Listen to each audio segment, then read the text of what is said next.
You a human being? Are you also a Browns fan? Well, if you said yes to both of those things, then there's a good chance you're probably a little tired of our local Cleveland Brown sports media. Same old thing, day after day, night after night. It's time to hang the cleats up. It's time to pass the torch. If you're looking for something fun, something fresh, something where four people literally smack themselves in the face over and over with hot take after hot take, then my boys at Down with the Browns is where you want to be. It's just good for your soul. Available on Apple Podcast, YouTube, and Twitter. Getting down with the Browns. And welcome back to another episode of Dine with the Browns, baby. Let's What go, is baby. Let's go, baby. Let's go. What is everybody up to this fine Monday evening? Enjoying the NFL playoffs from the couch. Oh yeah. No, it's a great time in the playoffs. You know, just watching Cincinnati win another flipping game. No, that's cool. That's great. Watching half your fan base, droll over Macaulay Culkin. Yeah, no, it's a great time, dude. I'm having a jolly good time watching the Bengals win another playoff game, and I'm glad that it doesn't bother some of Cleveland. Gosh, it burns me up, bro. It's irrationally angry. Irrationally angry. What's up, Drew? Hello, Andrew. All right, man. How we doing? How we feeling, baby? What is up? Yeah, Well, let's just talk about the Cincinnati game.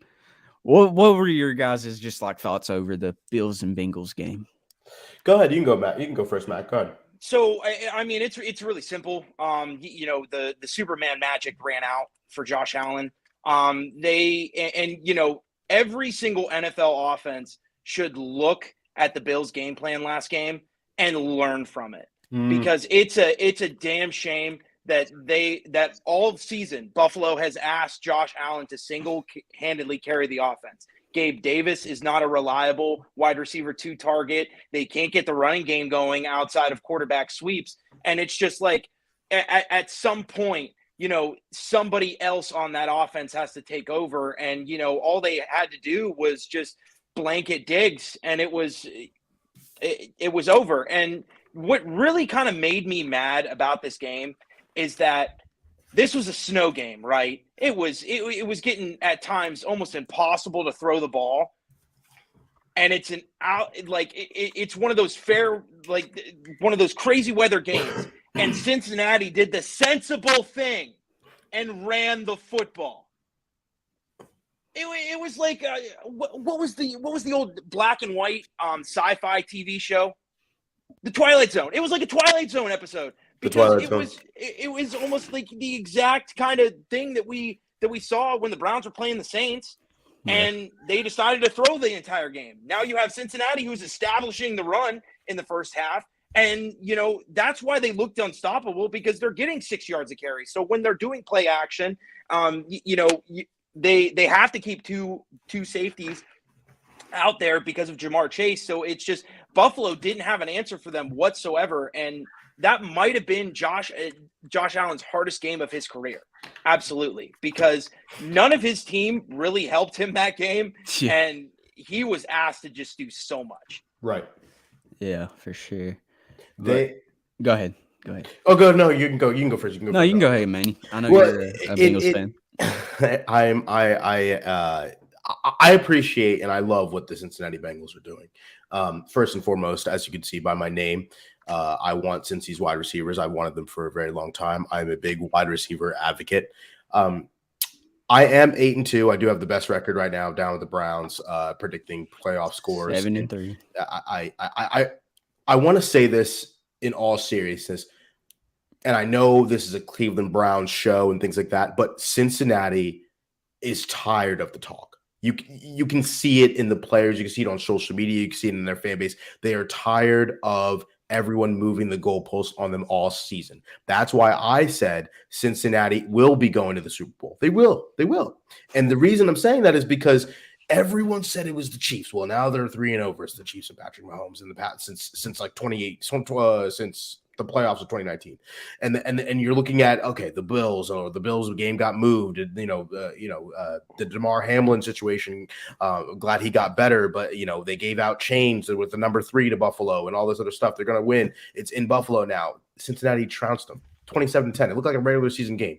Didn't even look like the Buffalo didn't even look like a playoff game. Stephon Diggs, there's reports that he just literally went into the locker room, got his stuff, and then left, and then had to be brought back, and then left in 3 minutes again. It just, I got a pair of jeans here. I got a pair of jeans. It's my Bengals jeans. It's my Bengals jeans. I got Burrow number 9 on here. It's my Bengals jeans. I got the Tiger. I'm gonna be wearing these. I'm gonna be wearing these in the Super Bowl because you know what? Well, you know why? They give Joe Burrow his wide receivers. They give their wide receivers. And I've been talking about this over and over again. I'm the one person in this group. I want my wide receivers. I don't really care about the D tackles now.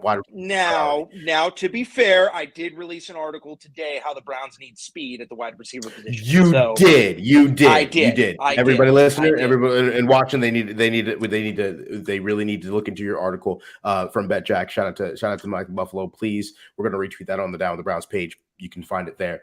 But again, Cincinnati. They're going to the Super Bowl. They're going to beat the Chiefs, and I think the people will start in the offseason to take the wide receiver position more seriously, hopefully. I get what you mean on the wide receiver thing, but I'm not going to root for him. There's no way. I'm sorry. I will not root for a division rival. There'll never be a day you'll see that from me. If the only way I would is if it meant one team beating somebody else and the Browns getting a better playoff spot or something like that. I'm never going to root for a division rival division rival. It burns me up because they should not be there. We should be in the playoffs. The rebuild, we had a rebuild and it just went away. The rebuild stopped midway through. Their rebuild only lasted a year. And even more to emphasize and echo this, that's what good teams do. Good teams know how to reload. Yep. I mean, it's just really crazy how we all just kind of just looked past the Bengals. I mean, now granted there was a few things that had to go good and bad for Cincinnati. Obviously Burrow getting injured helped them get a top pick the next year, which got them Jamar Chase, which is probably one of the best duos in the NFL right now between quarterback and wide receiver. But it's crazy. I mean, look at the Steelers, look at the Ravens. Ravens were without their QB for 6 or 7 games, and they still made the playoffs. Yeah. I mean, good teams don't rebuild; they just reload. They reload. And it's time for, to your point, Manny, it's time for the Browns to put some ammunition in the chamber because it's not only they were 26th in yards after catch, 16th in the depth of target, and 18th in air yards before the catch. So it's just they weren't pushing the ball downfield. And what does that do? That just brings everybody closer to the line of scrimmage in turn. And, what do the Browns do best? They run the ball. And defenses now in 2021, and they've been running the same thing against the Browns where they're just going to keep on stacking that box because the Browns can't throw deep and they can't stretch this defense out. So, I mean, to your point, Manny, they need the wide receivers. They need a deep threat. Yeah, and I have a quick question before we move on from the game. Blake on the Twitter comment says that without the wide receivers of the Cincinnati Bengals, they would be last in the division. That's a very hot take. We could talk about that on a different show. That's extremely hot take. But I will say that a question to you guys, kind of about what Christian was saying. You can't root for Cincinnati, but I will say for some fans that are rooting for them, it feels different, wouldn't you agree, that the Cincinnati Bengals are in the position that they're in? Because if it were the Steelers, I would be throwing up in my mouth. I love my wife, but at the same time, if those Steelers, I would really hate it. If it was Baltimore, I mean, man, oh man, I hate Baltimore. I cannot stand Baltimore. I can't stand Lamar Jackson. There's something different about the Cincinnati Bengals. Is it because we beat them? We kind of have their number. I know they beat us last. most recently, but it seems like they're still a little brother to us. That's why some fans feel like it's okay to root for them. Would you guys agree with that, or is it still just as strong bro, as the like Steelers and the Ravens? people just like Joe Shiesty. He's got the swag. Yeah, he's a very likable guy. The cigars, the chains, the fur coats. I mean, even going back to like one of the best college seasons ever, he led it. I mean, you just go in there and just trounce everybody like LSU did. So I don't want to be that guy. And I the minute this comes out of my mouth, I feel like people are going to attack me for it, but I just need to say it. There's a lot of women out there that love Joe Burrow, and it's solely because he does not post about his girlfriend on Instagram. I actually he would not get so much love if he posted about his girlfriend a lot. That's that's an interesting. Because I'm telling you, look at interesting. There is a large base of just like women that are on social media that absolutely can't get enough of Joe Burrow. Right. And he doesn't post about his girlfriend on Instagram. And, it's one thing leads to another. Do you guys hear that? Oh, man. It's a stampeding. It's a, at the Buffalo herd.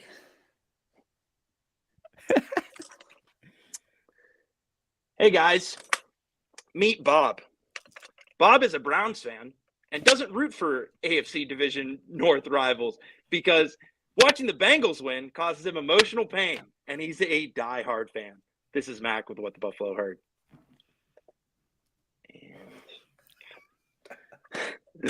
Fans welcome Jim Schwartz into Cleveland as he's been hired to be the new defensive coordinator of the team. The decision was pretty easy for the front office as Schwartz stated his dislike for laughable run defense and giving opposing receivers a 10-yard cushion in the red zone. Last week, the House of Blues faced a problem in downtown Cleveland as they experienced operational issues as their security staff was out sick during several shows this weekend. With thousands of fans attending across multiple shows, management decided to contract out to several people in the area, including left tackle of the Browns, Jedrick Wills. Safe to say Wills will not be hired again due to letting everyone at the door go right by him. Lastly, my personal hell continues as the Kentucky Bengals won another playoff game. This makes sense, though, as any team should be able to win when they draft a franchise QB, number 1 overall, have an explosive wide receiver from LSU, and are led by a first-time head coach. This is Mac with What the Buffalo Heard. That was good. That was a good one. Oh, man. So, okay, I know be more like Bob. Hot take. Be more like Bob. So hot take on the Jed Wills. Since we're on that topic. I think he will be back next year, and I think this will be his last year as the Cleveland Browns left tackle. Because I know it's cheaper to go out and just get like a serviceable tight end left tackle, but you got 1 year on the deal. Just don't pick up the 5th-year option. I mean, they've putting up with this half-assness for 3 years now. They can do it. Why not make it 4? Yeah, exactly. Clearly it's not a problem with Kevin Stefanski, so, it's not going to be a problem next year, and he's just going to keep on doing what he's doing. Yeah. Right. I hate to have that kind of, outlook and take on it, but it's just, unless he's absolutely just atrocious in practice and, Kevin Stefanski finally is honest with himself and said, hey, he's way too comfortable at his position, and we need to just see if James Hudson can at least give us some effort, but I just don't see it happening. Would it be my dream come true? Would I love to just sit here and say bye and actually not get mad watching the left tackle position on tape on a constant basis? Absolutely. But we don't get things that we want. So we just don't get those. Yeah, we don't get those. I think it's time for a guy to show up because it's yard time. It's get the warden. Incarcerated hero. Matty G is here for yard time. Matty G is here, baby. What's good, Matty G from the Bears? I'm gonna be honest with you guys. After yesterday, I've done a lot of thinking, which is kind of like how the Bengals have played and just everything. I don't know if maybe you can say the Bengals have broken me or whatever, but what even is the point of being a Browns fan at this point? Let's be real here. Let's talk about this. Let's be completely honest here. do you really think about just what an incompetent franchise that the Browns are? They're just not even likable. Like seriously, like let's think about this. Like yesterday over the weekend, I went to Guards Fest, which is the Guardians like winter celebration type of deal, and I couldn't believe like just how nice all the players were, and like there were stories about, for example, Andres Jimenez, who's the Guardians all-star second baseman for those non-baseball fans out there. Heard about a little boy whose family couldn't afford to buy him his jersey for Christmas, and what does Andres do? He gave him 2 jerseys. One for the kid to wear, and one he signed and framed for the kid.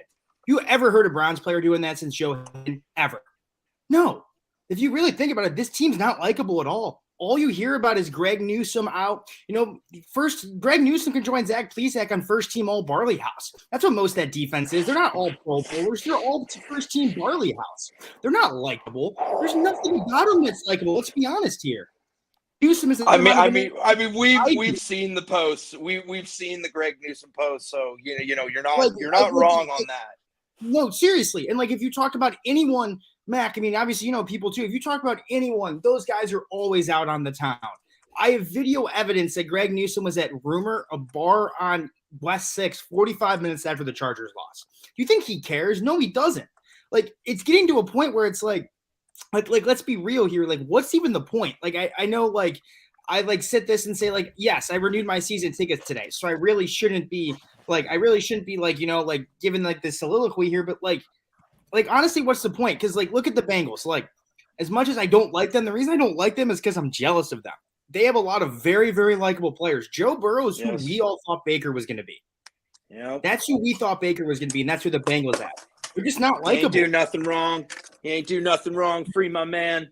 If we're being completely honest here, like, and the thing is like, if go throughout this time in Cleveland, like let's go back since, like, for example, I went back. So I was born in the year 2000. The Cavs in Indians/Guardians winning percentage in that time in my lifetime is 53%. They've won 53% of their games. The Browns have won 29% of their games. And like, if we go through, like, let's be honest here, you don't hear about the other two teams, guys getting in trouble off the field. Yeah. I've heard of people ever. Yeah, it seems like every year the Browns have someone doing something. Remember when Armani Bryant, this was probably before your time as a Browns fan, Manny, Armani Bryant in 2013, he was investigated in a murder trial. He was a person of interest in a murder trial. Like, and it just gets to be a point where it's like, wow, this team just isn't likable. And like, as fans, like, we just deserve better. Like, the thing is like, say what you will about the Cavs. They haven't had a pulse without LeBron for most of my life, yada, yada, yada. Well, they're now good. And have you ever like seen how those guys act out in public, or even like see how they interact with the fans? Yep. Jared Allen starts every game by waving to the fans that came to the game. He literally goes out. If you go, anyone who goes to a Cavs game or watches them on TV, I challenge you, look at midcourt with 10 minutes to go before tip-off. Jared Allen always walks out, wave to the crowd. Darius Garland, as part of his warm-up routine, plays catch with different kids in the crowd and helps them, and they help him warm up. Donovan Mitchell, literally, you saw him be escorted in by a fleet of kids in Utah that he touched. Like, there was a group of kids that used to come and wait for him for every game. Like, Donovan used to give him Christmas presents, birthday gifts. They would hang out with the guy. Have you ever heard of a Browns player doing this? Ever. The only one I maybe think of is Joe Hayden. I don't want to go after, like, even Joe Thomas. Did Joe Thomas really do anything like that? Like anything like that notable off the field? Ever. No, he didn't. I've lived here my entire life. I never heard any of these stories about Joe Thomas. And, like, I don't want to sit here and be whiny, but with the Bengals doing so well, I just can't take it anymore. And the other thing, I'm going to get this in. I think I'm really sick of our fan base just not understanding what analytics are, because I think that there's just a grand, and this isn't a shot at anybody. This is what I think, and this is on the media, on guys like Grossi. So analytics are something that we all use every day. Mm-hmm. What fantasy football is? That's analytics. You know that little machine that says, oh, if you start this guy, he has a 15% chance to boom, 10% chance to bust. Guess what, guys? Guess what, football guys? You hate us nerds? That's the analytics you're using to try and win some money. I hate to be the one to break your heart. That's analytics right there. Yep. Like, it's like one of those things where analytics are not the enemy here. It's not. It's people who don't know how to apply them. Howie Roseman, who is widely considered arguably at this point the best GM in football. He's orchestrated 3 successful rebuilds. He never played a down in football in his life. He's even talking about that. And once you kill right now, like Mac, you can't sit here and tell me that you would not love if Howie Roseman was the GM of the Browns right now. Oh, I'd absolutely love it. And that's the thing is like, it just frustrates me. Just everything about the situation. Our fans suck at this point. The team sucks. The players are just not likable. I'm just sick of it, guys. I'm just sick of it. It annoys me to watch the Bengals, our little brother, who literally would not exist without this team. But keep that in mind, the other 3 teams in the division would not exist without the Browns. Mm-hmm. 2 of That's them factually are legitimate offsprings. And before people ask, what about the Steelers? The Steelers were about to go into bankruptcy in the 1960s until a little-known assistant from the Browns who played for the Browns by the name of Chuck Noll took all of Paul Brown's defensive staff to Pittsburgh. The Steelers would not exist without the Cleveland Browns. That is facts. Talk to any old timer, they will agree with me. It's just like at this point, what's the point? I don't know, guys. Yeah. So, I have a question because I actually strongly agree with you, Matty G. There's something about the Cleveland Browns that my question is, what would make the Cleveland Browns a little more likable? I think because what is it just as simple as win? Like is it just as simple as win? It's you know accountability. Accountability. It's okay. accountability. Like what do you mean by accountability? Like what's that look like? So it's not all the same across the board. And I'm sorry to take your spot here, Matty G. But like great example. 2020. The Friday before game during COVID, Jedrick Wills and Hollywood Higgins are out drag racing. Just about to say that. Yeah, are out drag racing in the residency of Westlake, Ohio, smoking joints. Smoking doobies. Yeah, out there smoking fat dubes. They give you like drag racing in a residential neighborhood. Yeah, like, Manny. What are you doing? And they didn't see anything from that. No, anything. And they didn't feel sorry about it. Like even like, for example, let's go to 2020. We don't even need to get into what was going on with COVID. Do people know why the Browns didn't have any wide receivers against the Jets? It's because those idiots had a party after the Giants game as COVID cases were at an all-time high. BJ Goodson got hit with the virus, and they were all. And he was in the he was in. But why? Where was BJ Goodson? He was at an apartment party after the game in New York. So. Exactly. Yeah, and it's stuff like that. Like you don't hear about the other 2 teams doing that. You just don't. And I can tell you, like, it's frustrating to me. And to kind of like follow up your answer, Manny, I think to me the most likable the team's ever been, actually, and this is going to surprise some people, 2016 and 2018. In 2016, even though they sucked, they tried. They went out and they played their hardest every game. Every game you could see them trying to go out there. You knew they sucked, but there was no infighting in the locker room. Everyone went out there and guys were crying after they won on Christmas Eve. How much that win meant to them. That was pretty likable. And for the second half of 2018, a lot of the you didn't hear like any of the reports of infighting. Like that was before Baker kind of just got annoying. Part of it was because he was winning, but that was before he just got annoying. Yeah. And like Nick Chubb was likable, Denzel Ward was likable. Another guy I think people forget about, Jannard Avery, he was real likable. If you go through, the biggest issue with the Browns is just they're just not a likable team, and they haven't been. Real Mondo Cozy just said on Twitter, he said winning solves a lot, but we need to have likable players too. I just want to touch on just the winning because I would argue a little bit that 2020 team was actually pretty likable as well toward the back half of the season. It just looked like they were obviously the back half, right? But it looks like winning allows the players to have some fun and play loose, right? And I think that when the players are clearly having fun and clearly, which they have the most fun when they're winning, and when they're winning and having fun and playing loose and, feeling confident, I think even post game after that playoff game with the Steelers, we saw Jarvis Landry go live and all that. Everybody, it was a very likable time, but everyone was winning. So I think winning is a huge part of that. Some of it, but they kind of take the baton from what Mac did. I don't think we ever, because of like everything that was going on, like I don't think people ever really let sink in some of the BS that team pulled, like the drag racing stuff. Like the more and more I thought about it, just like it's stuff like that. But like Yeah, they were I mean, winning. Kareem Hunt was pulled over with weed in the car. Weed Everybody and- kind of forgot about that. Yeah. You heard about Yeah. you heard a single peep out of any of the Bengals currently? We don't need to get into Jackson Carman because that happened before he was a Bengal. Any of the Bengals currently from 2021 to 2022, from September 2021, we have not heard a peep about any of those guys doing anything off the field. Not a peep. The most notable thing that happened to them off the field is Jamar Chase working the drive-through at a Cincinnati Canes. That's the most notable thing. Or So Joe let me ask you guys this, because like the more that I think about it, there's a lot of similarities between the back half of 2018 and 2020. And you know, ask any coach what the most important thing is that they have when they walk into a room is they get players to buy in. I mean, back half of 2018, we saw players buy in. Yeah, Whether we did. what you thought of Greg Williams, people bought into that guy. The first year of Kevin Stefanski with all these virtual meetings, you know, somehow he got these guys together and they got them to buy in.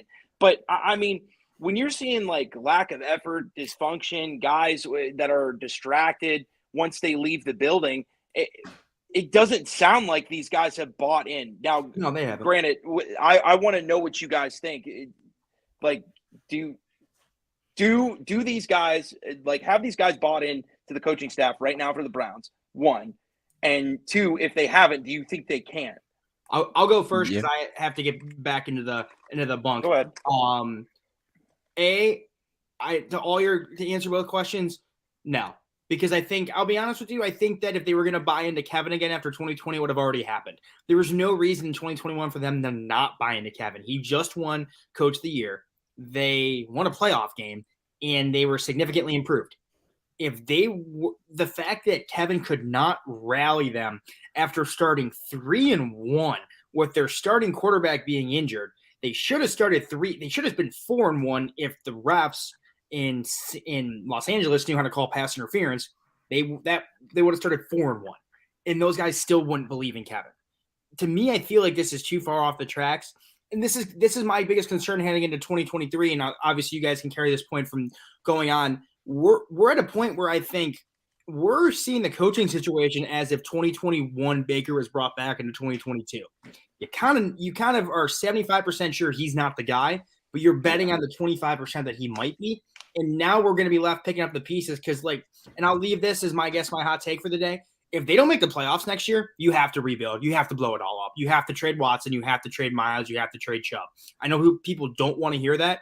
That's the fact of the matter. Their cap situation, they're screwed. They have no way to get better after this year. I recommend everyone go look up Jack Duffin on Twitter. He broke down the cap situation. They're screwed. They're screwed. Lock him up. Lock him up. Lock him up. Get this guy back in the prison. All right, yeah, we're putting him back. That's enough, Matty G. Get him out of here. Get him out of here. Get him out of here. brother. See you, Matty G.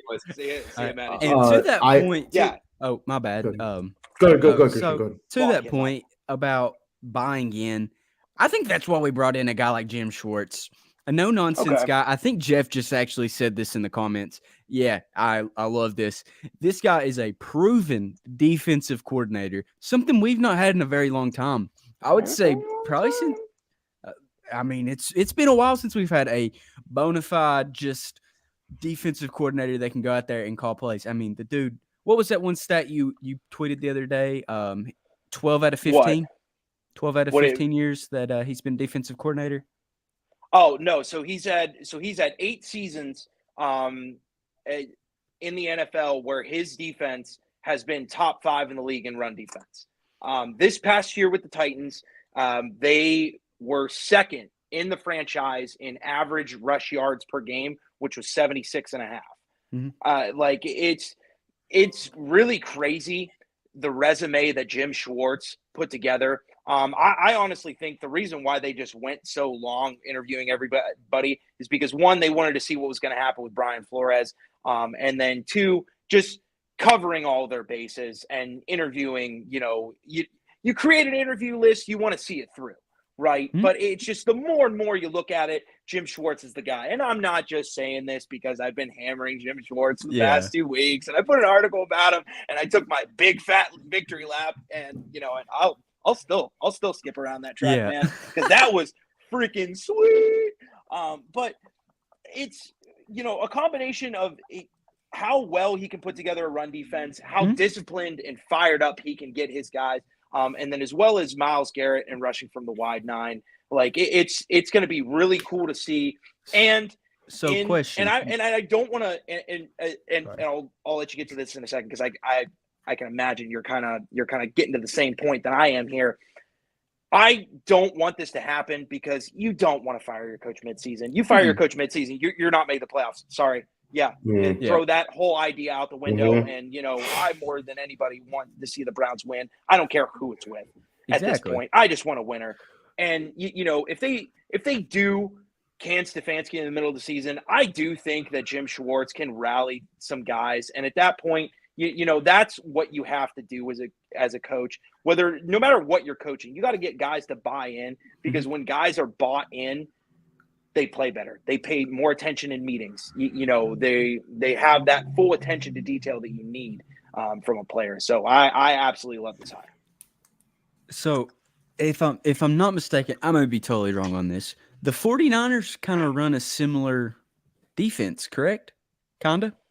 Not really, because they don't instrument the wide nine as much, and they do run a little bit like it's kind of I don't know, the 49ers, it has similarities. Yeah, kinda. That's what I was.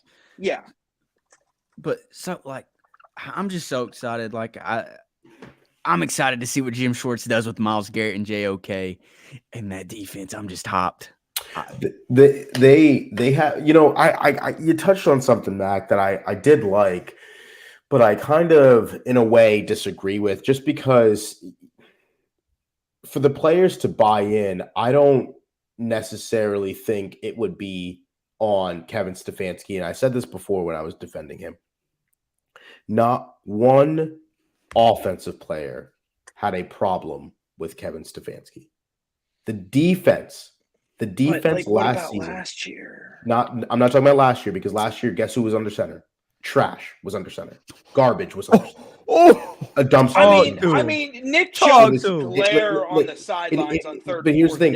Here's the thing, Mac. That he's upset, Mac, and I'm trying to tell you this again. Once Jacoby Brissett's fantastic quarterback play, and even Deshaun Watson with his talent was under center, no one heard a peep about Kevin Stefanski. Guess who the coach was that the players on the team had a problem with? And outspoken was the defensive side of the ball. It was players over and over alluding to the fact that they hate Joe Woods. This is why I'm saying, and I disagree with Matty G, and I have previously when he's talking about players aren't buying into Kevin Stefanski, and why weren't they saying anything? Because the problem was never with Kevin Stefanski. The problem has always been with Joe Woods, and we kept him over and over and over again. Now you're going to see in this upcoming season, guys will see, just like I've been saying about the stupid Cincinnati Bengals, you guys are going to see this coming season with a full healthy roster coming back in. Deshaun Watson has another offseason, a full offseason where he gets to have the whole entire playbook and everything, and actually talk to Stefanski, that people won't have a problem with Kevin Stefanski. And they're not going to have a problem with Jim Schwartz, because he's a fantastic hire. So, to your point, do you think, I may be just going off the deep end again, but do you think where the defensive players were just so frustrated that it just kind of carried over into the offensive side of the ball? They became frustrated. It was just kind of contagious in a way. It just kind of spread throughout the locker room because they were so frustrated on one side of the ball that it just kind of carried over. Here's the question that I have for you. Tell me one time this past season where the offense audibly showed one of the players said that they were frustrated with the team, with the way the offense was running. There's not one. There's not one single time. And that's why I'm saying, even to the point you just brought up, I don't even think it was spilling over to the offense, because it hasn't happened. It's the defensive side of the ball. Literally, the defensive side of the ball had a problem with specifically Joe Woods. So I wouldn't say it's necessarily a problem, but when Deshaun Watson in interviews is talking about how he wants to sit down with Kevin Stefanski, and there's a little tidbit, Disturbed Marine brought this up, and it's the smallest little bit, but it's such a great 20 seconds of interview. Deshaun Watson goes on to say that he wants to sit down with Kevin and he wants to fix this. But what he also wants is a solid run game. And look at every single team that won this weekend and had success. What did they do? They made the job easy on the quarterback. You know, you can't ask Deshaun Watson next season to be Superman. You have to get that ground game going. I mean, look at Cincy getting most of their yards in the first half. The Eagles had 144 rushing yards in the first half. I mean, you want to demoralize a team and blow them out start to finish, you get over 100 rushing yards in a half, and that will throw a defense for an absolute tizzy. Yeah. Absolutely. And just again, quickly to your point, that doesn't mean that's not an indictment against Kevin Stefanski, because Nick Chubb had career high this whole entire season. Has career high, broke touchdowns and rushing yards. He's had the most. So it's not like we don't have a solid running game. What Deshaun Watson is essentially saying in that tidbit there, that Disturbed Marine, shout out to Disturbed Marine, is essentially saying is like, hey, as we move into the future here, I would love to have a balanced attack, unlike what Matty G's saying, where we're just going to have a complete air raid next year. Deshaun Watson wants a balanced attack. And just like you're saying, Mac, these teams, these offensive teams, despite popular belief, these teams have a very well-balanced running game as well, where you have some help. You have primarily, it's an air raid offense. You have fantastic quarterbacks under center, and you have great weapons outside the numbers to throw to. But at the same time, you still have a competent running back. Even look at the 49ers.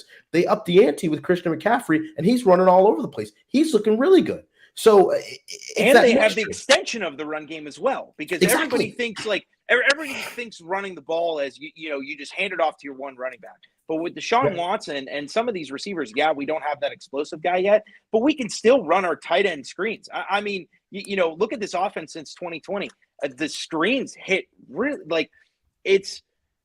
You got to get the ball out of the quarterback's hands. Now, granted, one of the things that makes Deshaun Watson great is that he's a Houdini in the pocket. He can escape almost anything. Yeah. I mean, just alone, this has been Deshaun Watson's worst season as a football player. And some of the plays that I've seen him make from the pocket are absolutely just mind-boggling. Like, how did he even get out of this? You can't ask him to do that every single third down. You can't ask them to do that every single pass play. You got to make sure that he gets that ball out, and you have to make sure that if you can't get the running game going, get that extension of the running game. Throw those screens, throw those bubbles to those wide receivers. Get the ball in the hand of some of those playmakers, and just get the ball out of there to slow down this pass rush, so that way people don't tee off on your quarterback. Because another thing that you have to think of too is if Deshaun Watson is really the guy, you want him around for as long as possible. Mm-hmm. And the longer that you ask him to play superhuman, the less time that he will be here in Cleveland, and the less time that he will be effective in Cleveland. Because if Deshaun Watson, now I never wish any injuries on a player, but if a big injury would happen to Deshaun Watson and he loses his athleticism, he can't get back to where he was at. I mean, that's a whole portion of his game completely gone. You take away his legs, and I mean, that's what makes Deshaun Watson Deshaun Watson. So my point is here, they have to kind of take a long, hard look at this offense next season, because, you can't be getting the same results that you've been getting in 2021 and in 2022, because you have to be able to keep up with some of these guys. The defense can be great, but at the end of the day, if you leave your defense out there for, drives on end, and they're going to give up points. So you have to be able to score, and you have to be able to possess the ball. So sorry to cut you off there, but I've got an idea that can get us just a little more excited for next season. Cause I feel like we've been just hounding and just kind of complaining this episode. And it's fair. I'm a positive guy. I like to look at the bright side of things. Think it's just that faith in me, but there's a thing coming up here pretty soon, and it's called free agency. All right, guys, let's get into it. I know I just threw this on you guys, but I'll go first to let you guys kind of think on it. Who are three free agent Positivity. Positivity. Positivity. Who are 3 free agent targets for 2023 that you guys would like to see? I'll go first and let you guys kind of get your idea on who it is. So number 1, we need a guy that can play the slot, and he's kind of got a little explosiveness to him.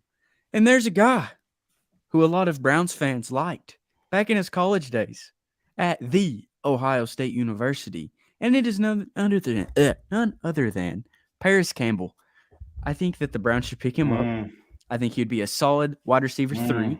You could get him not on like a top tier deal. You could get him on a mid-range deal. I would like that. Number 2, it is none other than safety from the 49ers, Jimmy Ward. Dude's a dog. He's getting a little bit up there. Nickel, and he also plays Exactly. He's a dog.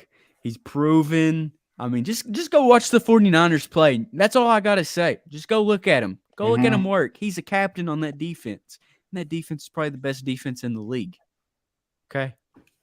And number 3, I've kind of switched it up on the defensive tackle because I think my boy Daron Payne's going to end up getting franchise tagged. But number 3, the guy who's actually played with Jim Schwartz in Philadelphia, Javon Hargraves. Got the veteran presence, knows how to play in the North, and just a straight up dog. And that's the type of guy we need on that defensive front. And whoever wants to go next can take it over. Manny, I'm gonna have you take this. Okay.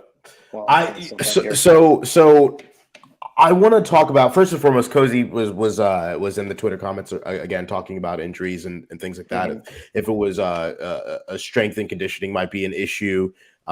He wants the roster to stay healthy, and he's alluding to Cincinnati staying healthy.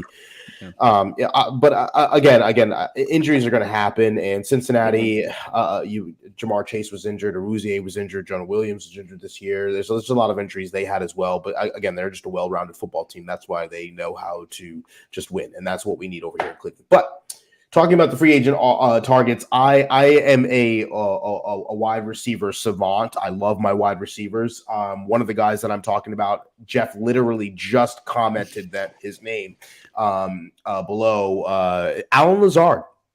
First and foremost, Alan Lazard is 26 years old. Everybody, is very confused because he had a very bad year in Green Bay. Why did he have a bad year in Green Bay? Because you took away the number 1 wide receiver in the NFL and sent him over to Las Vegas, and that's Devontae Adams. And then you asked Alan Lazard to take the number 1 spot, which, again, I mean, he just was not built like that. You can't just throw him out there. I personally believe that, hey, it's unfortunate he didn't take advantage of it, but it was 1 season. He wants out. You saw him in the comments for the post-game interview after the Packers' last game lost to the Lions. He was upset. He's not going to be there in Green Bay, and he's cheap. He's $3 million right now, 26 years old. I would love to have Alan Lazard.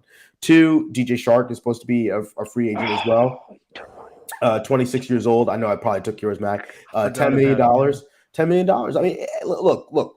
We've wanted DJ Shark. 6'4". Dude, we wanted him so bad last year. He's 6'4". We wanted him last year. You could go back. He's got wheels. He's got wheels. Go back last year. Go find us about, I think it was February or March, somewhere in there. You can hear us pounding on the table for defensive tackles and DJ Shark. Because we were like, oh, DJ Shark, he's only going to cost like $10 million. Everybody said, no, he's gonna get so much money. He ended up getting like 11 or 12 million. His production wasn't even that high, so you could probably snag him for less.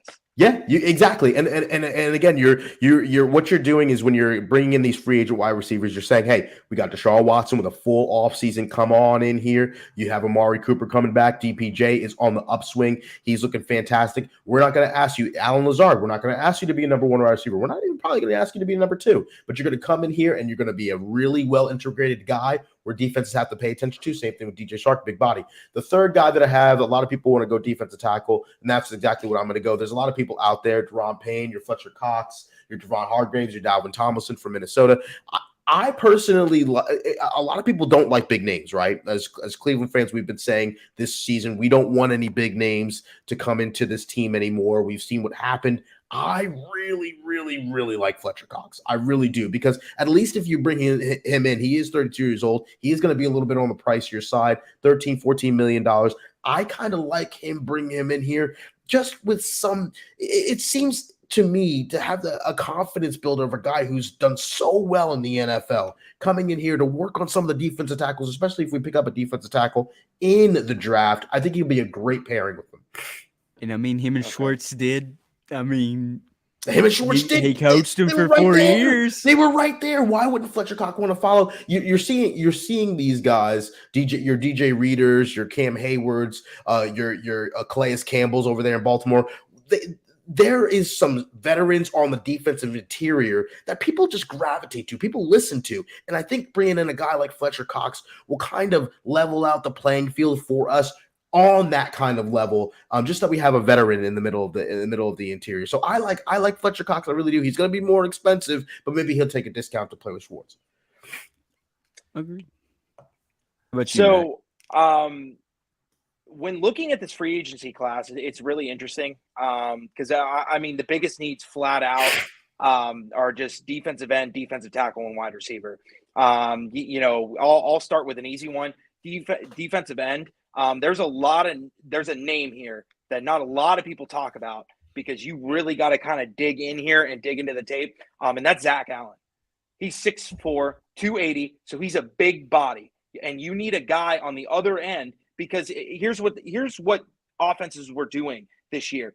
They were looking at Myles Garrett and they were running opposite of him.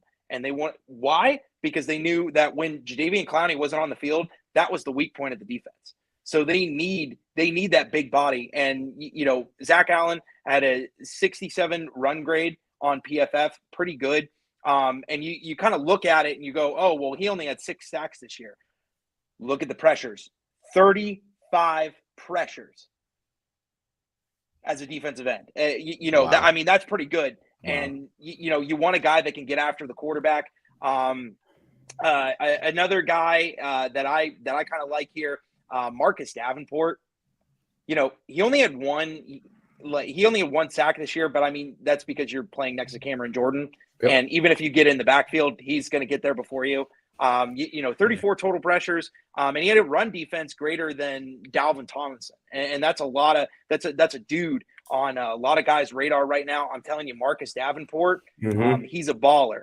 Mm-hmm. Now, my last guy, I read a report about the Bucs roster. They're getting rid of a lot of guys. They're blowing it up, and Scotty doesn't know, but Scotty Dogue is coming to Cleveland next year. I'm telling you. The dude can scoot.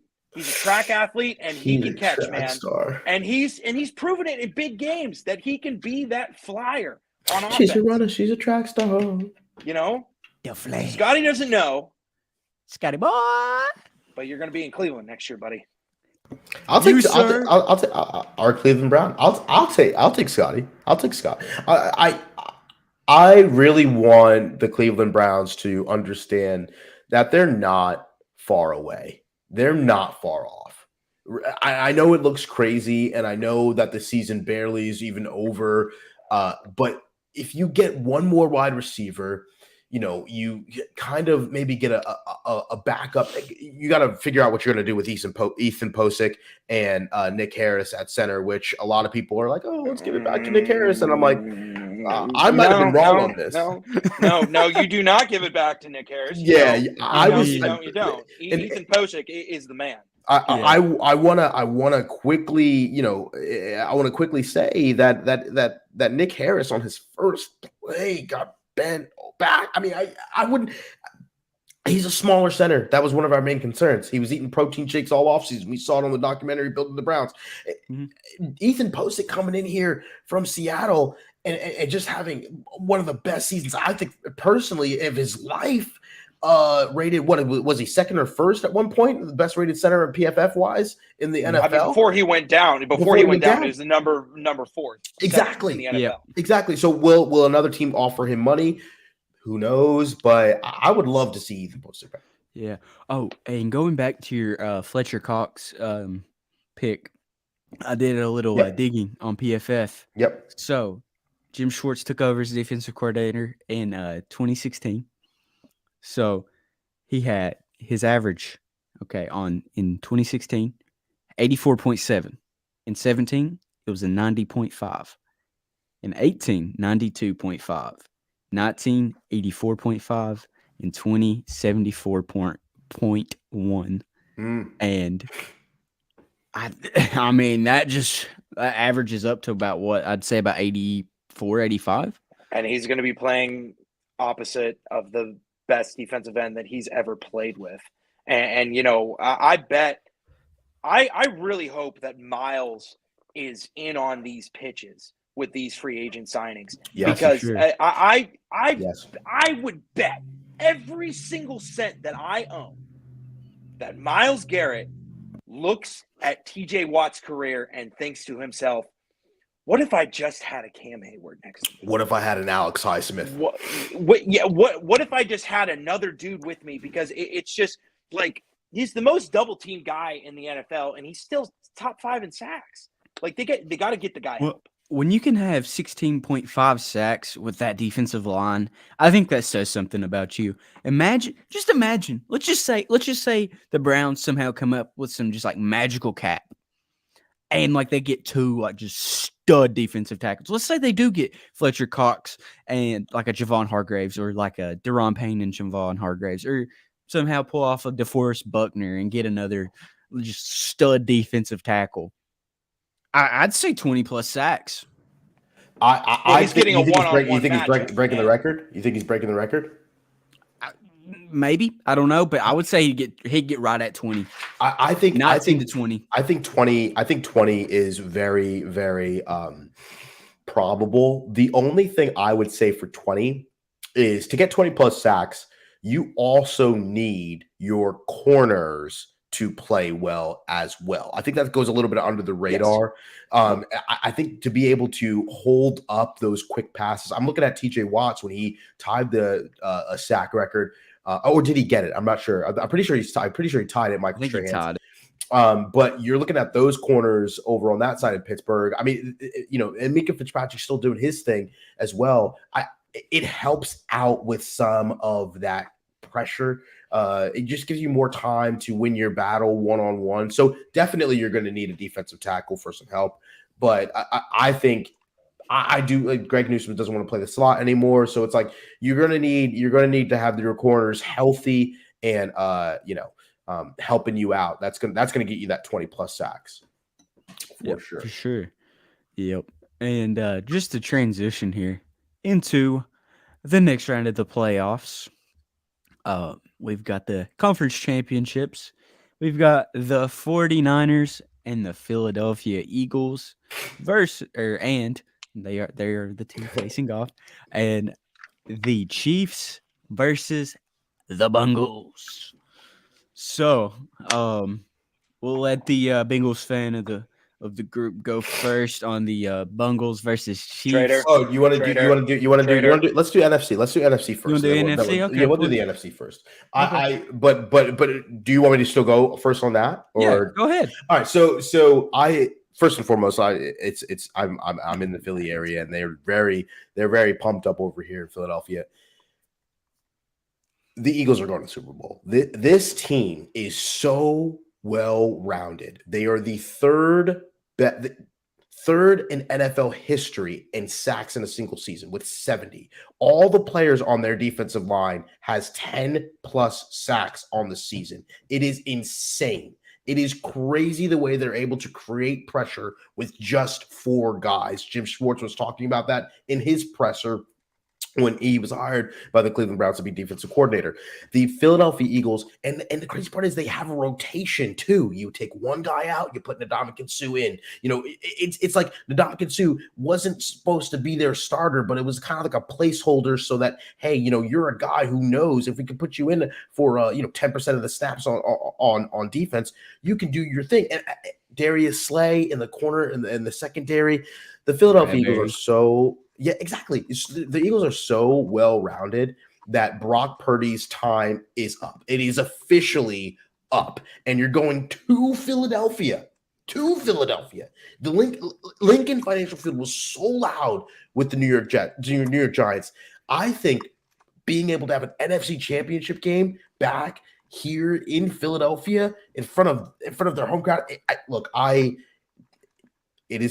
Eagles are winning that football game. The Eagles are winning that football game. See, one thing I do like about the Philly defense is it's just full of proven veterans, just across the board. I mean, you've got guys like Fletcher Cox, Javon Hargraves, Robert Quinn, Ndamukong Suh, and just a bunch of other guys, just even linebackers, safeties. And I mean, it's just so veteran heavy. And just going back to the Browns, I wish that's how we would have our defense, just veteran heavy. Absolutely. But in that game, I do agree with you, Manny. I think Jalen Hurts is going to lay down the pain on the 49ers. I think that they're going to make a statement and they're going to be going to the Super Bowl. Again, first time in Eagles franchise history that they have 3 players with 1,000 yards from scrimmage, with Miles Sanders, Devonta Smith, and A.J. Brown, their newly acquired wide receiver this past offseason. The Eagles and their offensive line, Lane Johnson, Jason Kelsey, greatest center of all time, potentially over Jeff Saturday. The Eagles went all in. They have a lot of older guys, a lot of veterans on this squad. And they went all in. They went all in on this year. So it's gonna be. What's up, Bailey? How we doing? They're gonna go all in. It's gonna be the Eagles. What do you have to say about that, Mac? Who's your prediction? I mean, I can't bet against San Francisco. I just can't. I thought that they would be this team to where they look different compared to what they were last year. And I'm telling you, there's something about Brock Purdy. You trust him? You trust him? Absolutely. I mean, he was given the keys to the Lambo. And he's been absolutely fantastic these past 7 games. I mean, 13 touchdowns, only 4 interceptions. He's yet to lose a game. And this guy just steps in. I mean,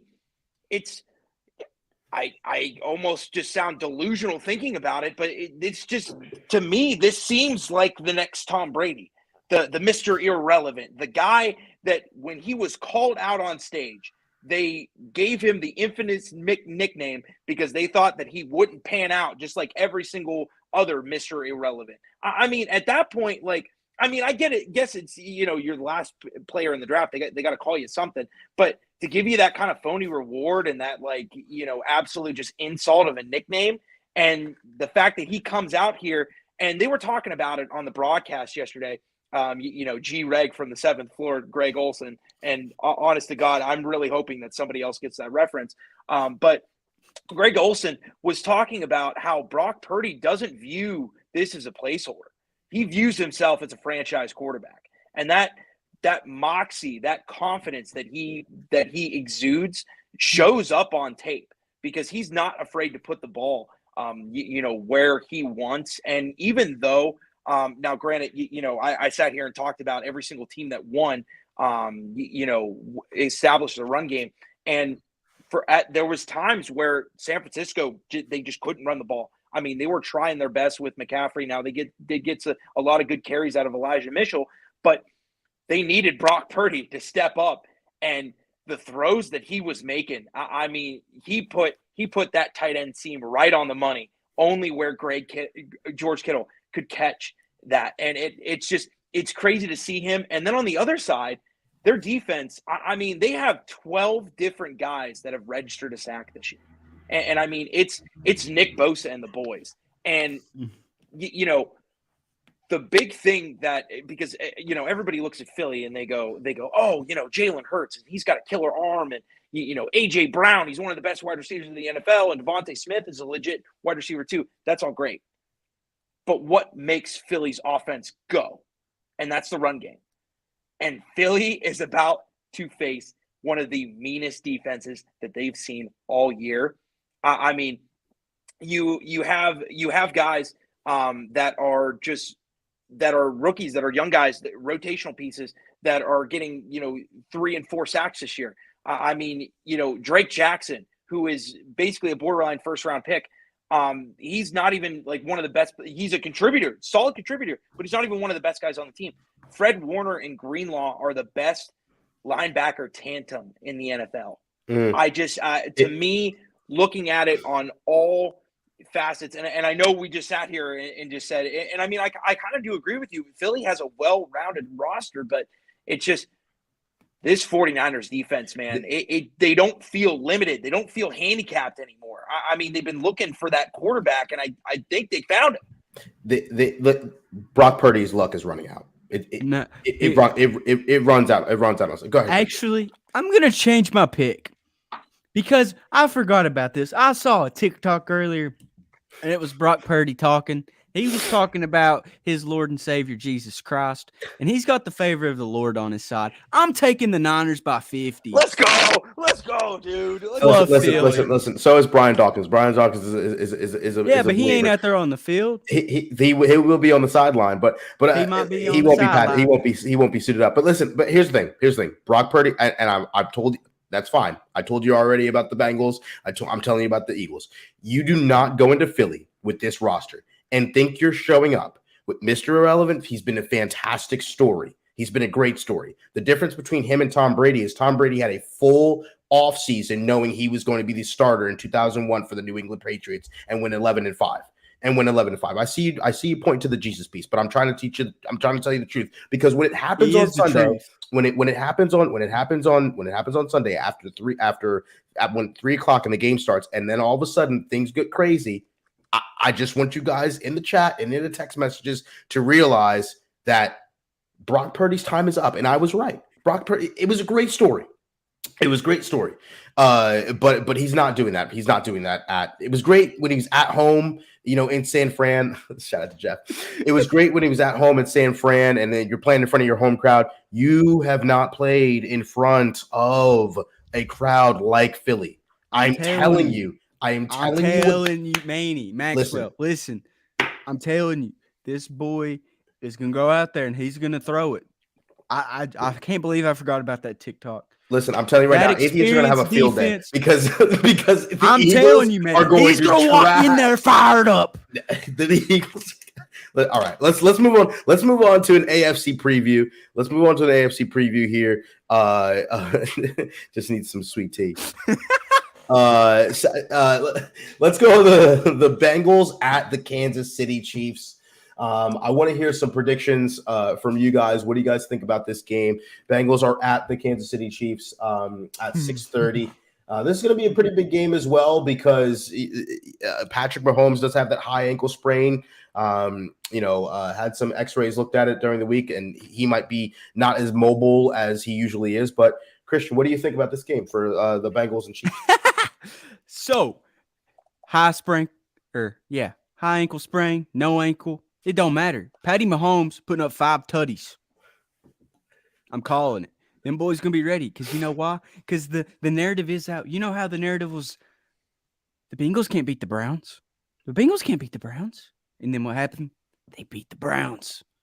The same narrative is out. Patty Mahomes can't beat them. The Chiefs can't beat the Bengals.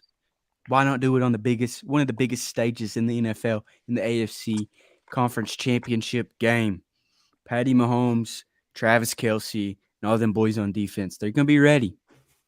And Arrowhead they're playing at Arrowhead, right? They're playing at Arrowhead. So they're going to be fired up. And I mean, Arrowhead's one of the loudest. I mean, Manny, you were talking about a visiting team going into an environment that they've never experienced before. Granted, Bengals were there last year, and they won. Yeah. Was it Arrowhead? It was at Arrowhead. Oh, it was at Arrowhead, and Arrowhead's the loudest stadium in the entire NFL.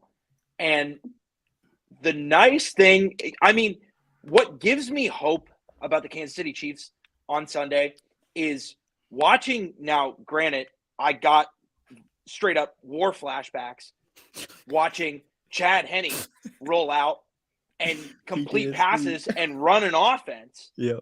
You know, and it was insane because he was just running the offense. But if Chad Henne can do that, 100% Patty Mahomes can. And what not a lot of people know is that he's got a high ankle sprain. Well, that can also be taken care of with a shot in the ankle and a really good tape job. Because a lot of people don't know about the power of a cortisone shot.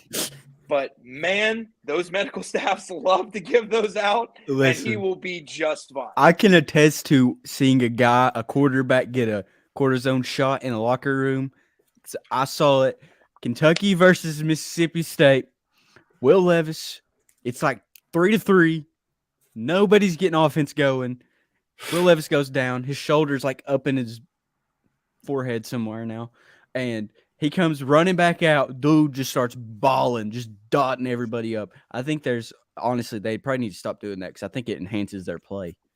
Well, I mean, it's technically like a lighter steroid. I mean, the medicine. I mean, as long as it's attached to the body, they'll trot the guy out there. I mean, look at Aaron Rodgers. I mean, his knee was about 85% blown out. He goes to the locker room, comes back with his eyes redder than a July sun, and he's just out there throwing tutties. But in all seriousness, it's going to be really interesting to see this Kansas City defense match up against Mahomes. I do think that it's just like third matchup in a row. Patty Mahomes is not going to lose this one. I mean, he already got blown out in the Super Bowl. He got absolutely embarrassed in that second half of the AFC Championship game. I mean, they went into the season and they had that circled on their calendar. They said never again because they were up in that game. What was it, like 21-3 that they were up? Mm-hmm. They were up at least 2 or 3 scores. Yeah, no, the Henne PTSD was absolutely terrible, Jeff, and I'm 100% agree with you. I was at a bar watching the game, and some Michigan fan was shouting, "Oh, Chad Henne, no, he's pretty cool," and I was like, "We get it, dude." But yeah, they said Mac was in the floor just doing circles. Yeah, he was just crying. Yeah, dude. I mean, like. I'm just sick and tired of these Kansas City not Kansas City Bengals, these Kentucky Bengals, because they keep acting like there's this big chip on their shoulder, but it's not. I mean, do they realize that every single potential playoff game has sold tickets? Like that wasn't a new thing that they did where they were just like, oh, well, we're just gonna randomly start selling tickets for a potential game, and then if it doesn't happen, we got to refund it. Yeah. I mean, they had a potential game with and then they had the potential game set up with the Bengals. If they did end up winning. So it's crazy that they want to sit there. Oh, everybody doubted us. How did we doubt you? You won the division last year. What are you talking about? You won the Super Bowl. I mean, the only thing that we're doubting is Joe Burrow's future health. Because that guy is on the ground more than a bag of rocks. His offensive line is absolutely terrible, and the fact that they're getting away with it better in the second half of the season. It's kind of crazy how incompetent the Bills' defense is, and a lot of people are calling for Sean McDermott's head. Now it's because they didn't want to get after him. They were just so scared to rush more than 4. It looked like Joe Woods' defense. Yeah, because they were running. You want to know why it looked like Joe Woods' defense? Because they were running nickel the entire time, even against the run. Now it's all right. So here we go. All right. So unfortunately, you're going to make me put on my Bengals pants. Okay, I got my Bengals pants here. Old chili. The skylight chili. That's fine. I'm going to put my Bengals pants on one more time because I have to unfortunately defend them. All right. First and foremost, they have a chip on their shoulder. The reason that it's there is because, yes, they won the division last year, but here's the problem. Everyone said, hey, we now have a full year of tape on with you and Jamar. You guys are going to have the hardest schedule of the division. What'd they do? Finish 12-4. Oh, you're gonna have to play the Baltimore Ravens back to back, and now now the Ravens are coming back with the playoffs or whatever. They won. Sam Hubbard, the Hubbard 100-yard dash or whatever they called it. They beat the Ravens. Oh well, it was because Lamar Jackson was here. Whatever. Now we're going into Buffalo. They're playing really hard for DeMar. They're playing really hard for DeMar. Then they whoop Buffalo, but they whoop them. They whoop them. But now it's the defense, and now everybody wants to fire Sean McDermott. Listen, they created pressure on Josh Allen, had 3 sacks on Josh Allen. And now, Manny's a traitor. Yes, absolutely. Manny's a traitor. Because you guys are making me do this. Now, all of a sudden, you hear the dialogue now. Making you do this? Making you sell your fandom, Manny? But here's the yes, absolutely. Because here's the thing. Here's the thing. I'm a Bengals supporter right now. Here's the thing. Now it's the Bengals, they don't have a chip on their shoulder anymore because they're 3-0 versus Kansas City, and Kansas City wants to know. Here we go again. ESPN has a 65% chance of the Kansas City Chiefs winning. And you know what I mean? What's the timepiece? Means Bengals time's up. I'm telling you one more time. Cam Taylor-Britt is looking fantastic. Don't be surprised. I'm just telling you. It's going to happen. The Bengals are going to go to the Super Bowl, but I'm telling you what's not going to happen. They're not going to win. It's going to be the Eagles. You heard it from me. The Eagles are going. Are you going to the parade? I am going to. I talked to Carson already. She said she went to the Super Bowl parade when she went to Temple last time, and it was a crazy time. Philly fans are insufferable, but I probably will try to make an appearance because I want to see what that feels like to be in a Super Bowl parade. Because my team. Tell me how that is, because I still don't think the Super Bowl is a real thing. I think it's fake. But yeah, I think this has been a fun episode, boys. Aired out our grievances. Talked about other teams. Hopefully next year, this time, we are talking about the Browns succeeding and going to the AFC Championship game. Yes. And, we got to go out with a bang, Go Browns. Go Browns. Browns.